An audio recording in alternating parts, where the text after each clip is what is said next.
Olá, meu nome é Alberto, seja muito bem-vindo e bem-vindo ao canal Dev Eficiente. No episódio de hoje, a gente vai continuar a nossa saga da construção da API que simula o Bitly para a gente tentar chegar em níveis de escalabilidade parecidos com o que eles contaram no post deles de 2014 lá no site High Availability. Se eu não me engano, esse é o quarto episódio aí da nossa saga, né, da nossa série, e eu tenho novidades para compartilhar aqui com vocês, né? Então, no último episódio, eu tinha mostrado esse gráfico aqui, né, de um teste de carga. Na verdade, né, é um teste de carga ali, ainda, ou não é nem um teste ainda de carga, porque eu não sei nem qual é a carga que naquele momento eu não sabia, né, qual que era a carga que era suportável pela aplicação. Beleza? Então, a ideia era achar esse ponto que a galera chama de ponto de quebra e depois ver como é que o sistema se comportava, né? Então aqui, só para lembrar, foi um teste que a gente teve até 5.000, a simulação, né, de 5.000 usuários disparando requisições simultaneamente, que é o que eles chamam de usuários virtuais.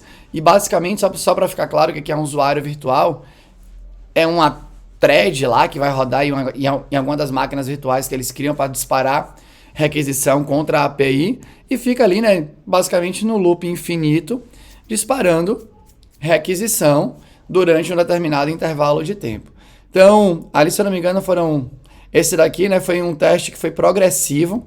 Então, eu fui aumentando o número de usuários até que chegasse em 5.000. Ele disparou 2.037 requisições, né? Alguns erros, algumas que não foram completadas. E a parte interessante aqui, então aqui, né, você consegue ver a progressão do número de usuários, né? Então, bom, começa, aqui ele fala, né, o número esperado e o número atual. Então a gente começa aqui, vem 147, 196, 247, a coisa vai progredindo até que chega em 5.000 e aí mantém 5.000 por um determinado intervalo de tempo. 5.000 usuários ao mesmo tempo é o que o plano que eu estou pagando aqui no LoadView suporta, né? Enfim. Aí aqui tinha uma informação que era interessante, né, sobre o projeto. Aqui, ó, a gente começava, enquanto tinha 147 usuários, o tempo médio aqui o tempo médio de resposta começou altinho aqui. Calma aí. Aí depois, né, começou aqui a ficar no tempo, ficou variando, né, subiu para 1.51, que já era alto, né, desceu aqui, ó. Quando estava com 347, chegou em 262, 485, né, com 445, 421. Só que olha só, né, 497, 062, aí quando foi para 546, 168, quando foi para 597 continuou acima de 1, e aí depois só foi degringolando, né, algumas variações aqui, mas pode ver que a escala chegou até 40 segundos, teve requisição.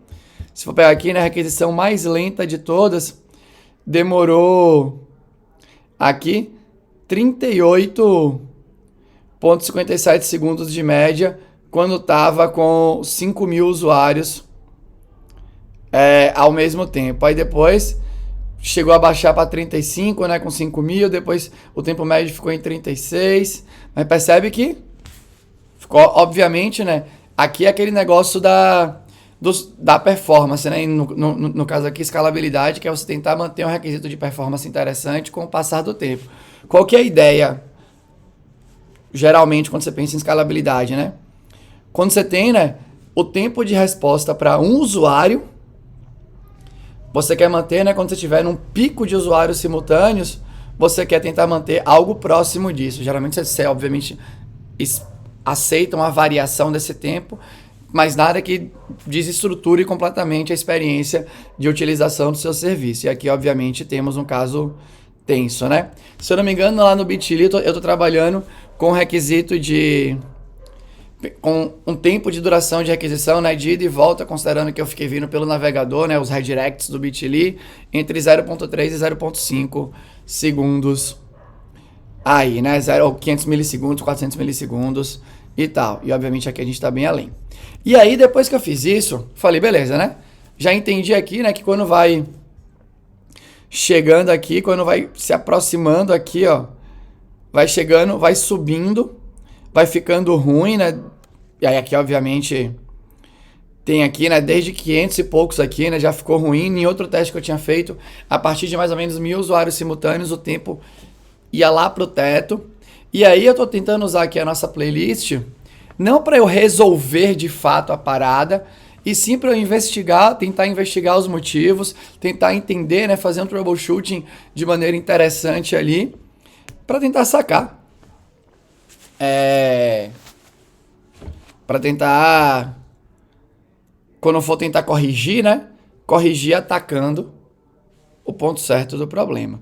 Então a primeira coisa que eu fiz, depois que eu percebi, né, que o tempo ia subindo e tal, eu tinha que fazer várias coisas, né? Eu tinha que tentar deixar a minha aplicação mais observável, ou seja, né, como é que a minha aplicação pode fornecer informações que possibilitem que ela seja monitorada. Essa é uma coisa que ficou na minha mente. E eu também tinha que habilitar os logs aí, né, pelo menos das principais frentes de trabalho que eu sei que tem ali dentro do meu código. Deixa eu só ver aqui se o Spring está aqui habilitado, tá sim. Beleza. Então aqui, né, eu vim aqui, eu fiz uma coisa básica, que é, só abrir aqui, né, eu habilitei em modo de debug os logs para tecnologias que eu sei que são essenciais aqui, né, e que supostamente tomam a maior parte do tempo da execução, né. Então o pool de conexões, o Spring como um todo, eu poderia até ser mais granular ali, né, botar pro debug só no MVC ou algo do gênero, e o Hibernate. E aí, contudo, e o Undertow, que é o servidor que eu estou utilizando. Quando eu coloquei em modo de debug, veio trocentas informações, evidentemente, mas aí eu olhei, né, e falei, rapaz, não tá parecendo aqui, né, que tem uma coisa muito terrível, não. Tá acontecendo o que deveria acontecer. E isso aqui não tá sendo suficiente para mim. Então, né, como não estava sendo suficiente, eu sei que existem essas ferramentas, né, de análise de log que te permite buscar e tal. Eu estou longe de ser um especialista nela, mas eu sabia que eu tinha que construir um olhar um pouco mais apurado sobre todos os elementos que tem ali, né, na aplicação como um todo e na máquina que está hosteando a aplicação, né, porque tem consumo de memória, tem uso de CPU, beleza? E aí eu queria também descobrir, né, quais eram as partes ali do código que eventualmente estavam consumindo mais tempo. E aí nessa linha aí, né, de jornada, aí eu fui para uma ferramenta que eu já conhecia antes, que era o New Relic. Então, eu sei que hoje em dia existem diversos serviços aí, né, de monitoramento. Se eu não me engano, hoje o Datadog é até um que a galera usa bastante. Beleza? E aqui, de novo, né, eu tô navegando por águas que eu não sou um especialista, né, nessas ferramentas de monitoramento e como configurar os alarmes. E eu não sei nem usar o New Relic aqui, né? Obviamente no seu potencial completo. Estou aqui arranhando a superfície para conseguir me direcionar, para eu criar, né, mais conhecimento sobre isso, mais senso de capacidade, por aí vai. Então, no New Relic foi legal, porque para instalar o New Relic, eles têm um bom produto, na minha opinião, né? Quando eu penso aqui na experiência de instalação e tudo mais. Então, primeiro você instala um agente deles, e aí aquele negócio, né? Será que eu preciso saber como funciona o agente do New Relic para instalar aqui na máquina que eu peguei na DigitalOcean para fazer funcionar? É óbvio que não.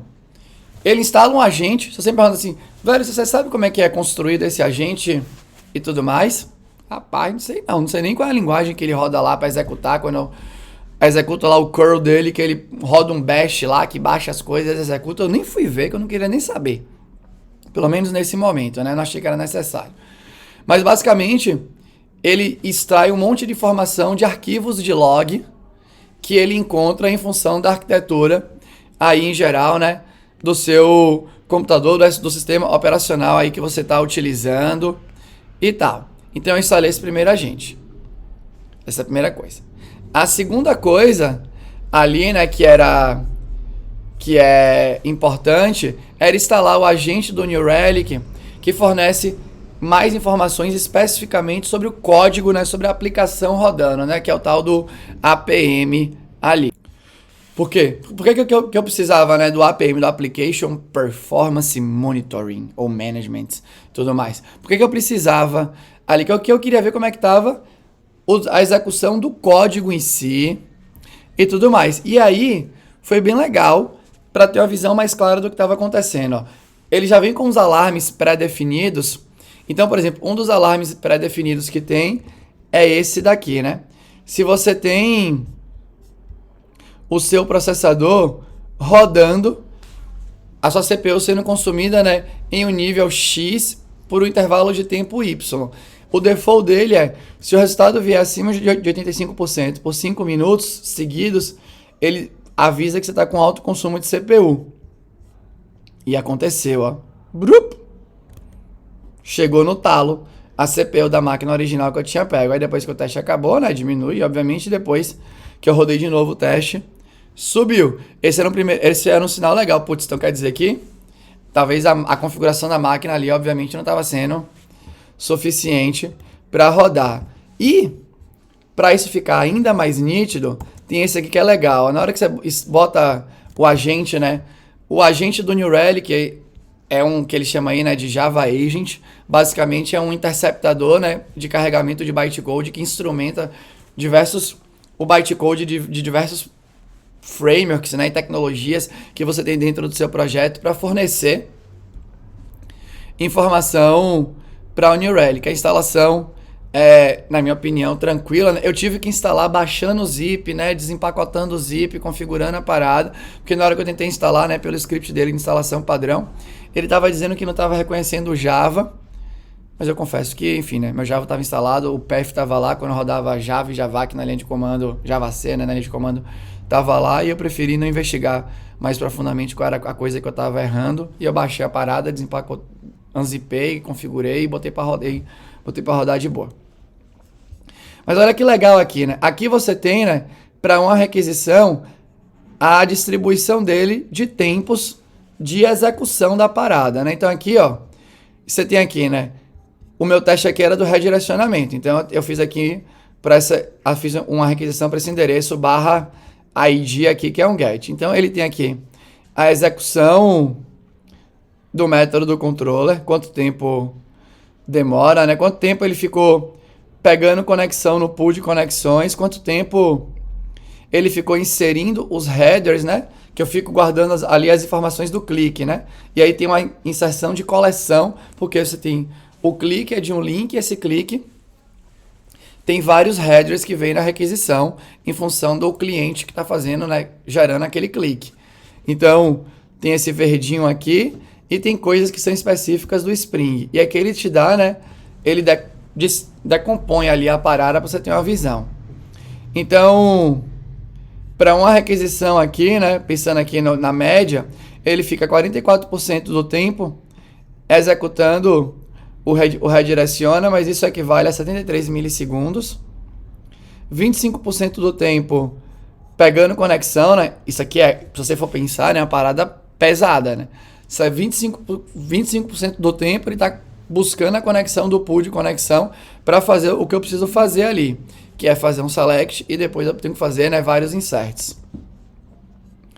Aí ele depois gasta 14% do tempo fazendo os inserts de fato, né, na tabela de click headers aqui. Então, se você for somar, aqui você tem quase 40%, né, de banco de dados em si.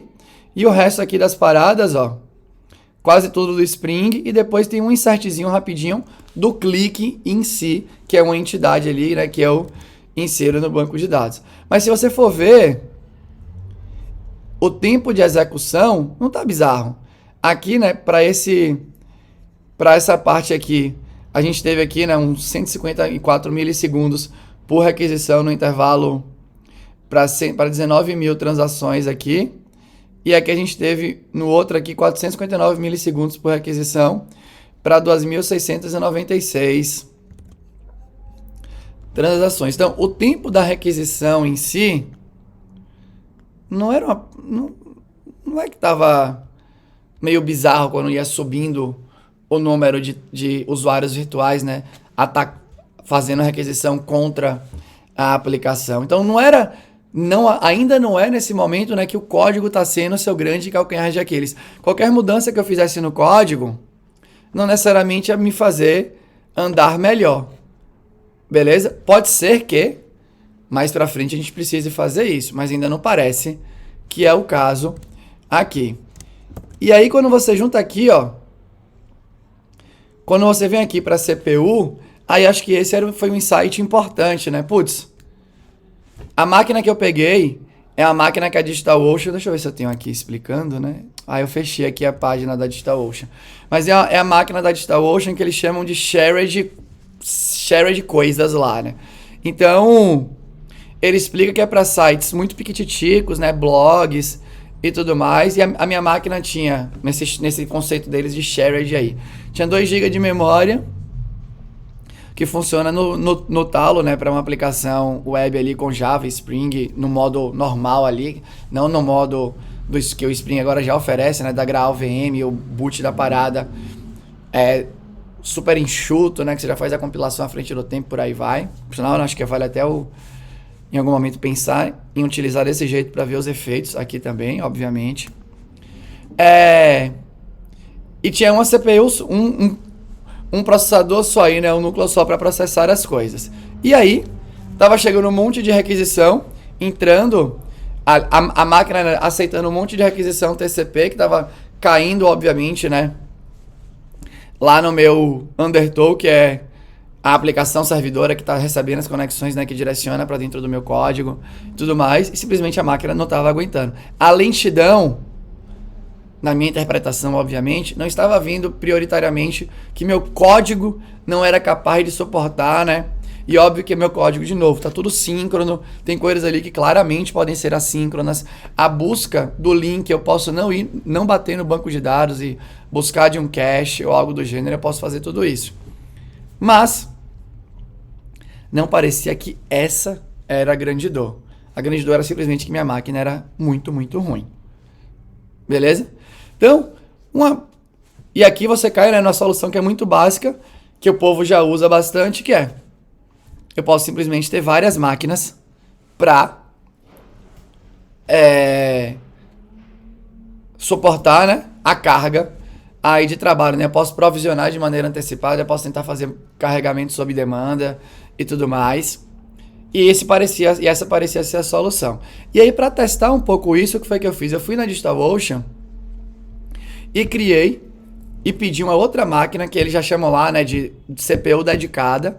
Então é uma máquina, se eu não me engano, com 4 GB de memória e 2 CPUs. Muito melhor, né, dedicada, e a configuração melhor ali do que a que eu tinha pego anteriormente. Olha que legal, ó. Com essa outra, só para você ver aqui, né, a escala do outro era de 0 a 40. A escala dessa agora ficou de 0 a 8. Quando eu cheguei aqui, né, a 3.000 usuários, o meu tempo máximo, aqui o meu tempo médio foi de 7 segundos e pouco para responder. É bom? Não. Obviamente não é bom. Beleza, 7 segundos é bastante, mas se for comparar, é a mesma aplicação que está rodando. Se for comparar, né, quando a gente busca aqui 3.000 usuários simultâneos, deixa eu buscar aqui, 3.000 usuários simultâneos, na máquina anterior, a gente estava para 24 segundos de tempo de resposta. O que é ali, né, entre 3 e 4 vezes mais do que nessa máquina aqui. E olha só, né, abaixo de 1 segundo, aqui sustentou até 1.264 usuários, respondendo aqui com tempo médio de 238 milissegundos. Então, tinham 1.264 usuários simultâneos fazendo requisição. Beleza? E aí ele começou, né? Ele estourou do tempo de 1 segundo aqui, ó. Quando a gente chega, passa aqui, né? Tá se aproximando de 1.500 usuários. E isso é legal por quê? Porque escalar verticalmente, pensando em esforço para fazer isso acontecer, na minha opinião, talvez, obviamente, seja conectado às minhas habilidades, é muito mais fácil do que você escalar horizontalmente. Então, óbvio, Aqui tem um pouco de ignorância minha. Eu sei que você tem a escalabilidade elástica, então talvez eu chegue lá na Amazon, ou não sei se aqui na DigitalOcean tem, né? Eu faço um deploy e automaticamente esse meu deploy, né, é refeito ali em outras instâncias e tudo mais. Eu sei que, por exemplo, no Google App Engine era assim, né? Você fazia o deploy da sua aplicação, né? Rodava lá e aí você tem a escalabilidade elástica. O número de requisições vai aumentando, ele cria novas máquinas para rodar sob demanda, tudo mais. Eu sei que na Amazon também tem esse tipo de serviço e tudo mais. E eu acho que em algum momento aqui nessa jornada eu deveria testar também isso daí. Mas antes de ir, né, para escalabilidade horizontal e tudo mais, e aí, lembrando, né, quando você pensa em escalar horizontalmente, você tem outras coisas para tomar conta ali, é para eventualmente tomar conta se a sua aplicação realmente for crescendo, né, que são os seus recursos compartilhados entre as máquinas que estão sendo escaladas. E aí, quando eu escalo verticalmente, eu mantenho uma máquina só e simplesmente vejo até onde dá para chegar, né? Essa máquina aqui custaria, se eu não me engano, $60 por mês na DigitalOcean.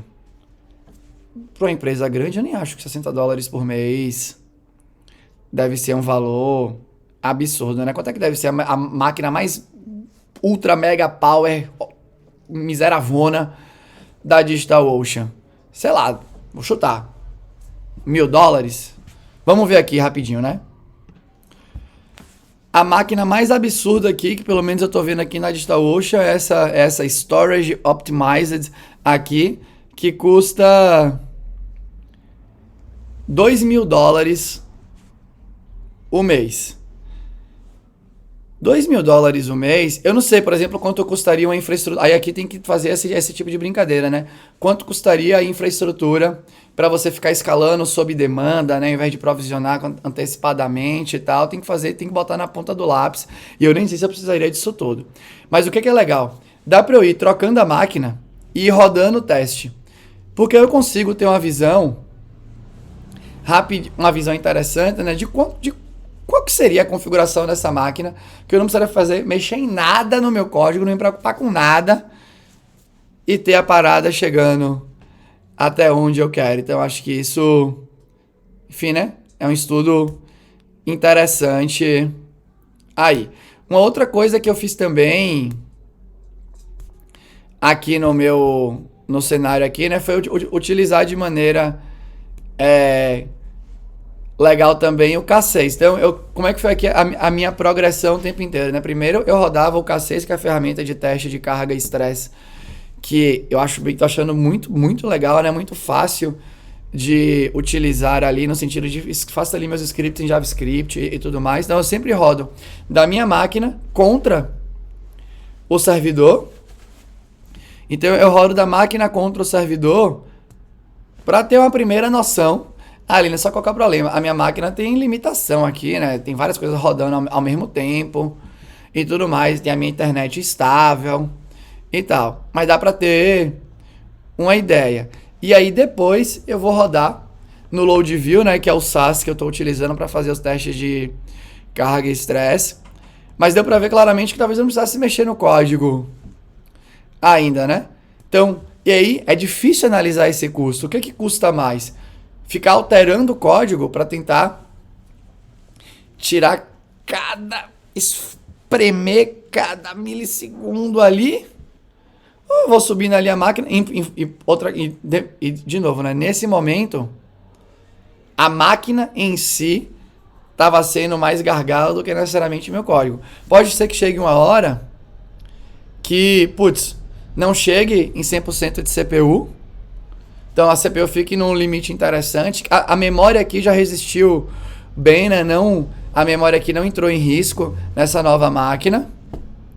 Então, eu posso pegar uma maior e a CPU também não vai entrar em risco. Se mesmo assim, eu provavelmente nesse momento vou manter as aquisições ali num tempo ok. Se esse tempo ok ainda não for suficiente para mim, aí eu acho que talvez eu precise pensar em fine tuning ali, talvez do undertow, número de requisições simultâneas, fila de espera, coisas do gênero, código, por aí vai. Beleza? Mas essas eram as coisas que eu tinha para trazer aqui para vocês nesse momento, né? Eu espero que de alguma forma seja interessante, que também te apoie aí no seu processo de tomada de... Quando você for pensar, né, em testes de carga, estresse e toda essa progressão. Eu estou muito interessado nisso, né? A gente fazer um troubleshoot que seja interessante, eu consiga perceber exatamente ali o motivo do problema, para que eu consiga atacar de maneira legal, tá bom? Mas bom, era isso que eu tinha para falar hoje. Se você achou interessante, se você gostou, deixa um comentário aqui. Se você não gostou ou tem um comentário construtivo, deixa aqui de maneira educada. Eu vou ter o maior prazer em responder para você. Era isso.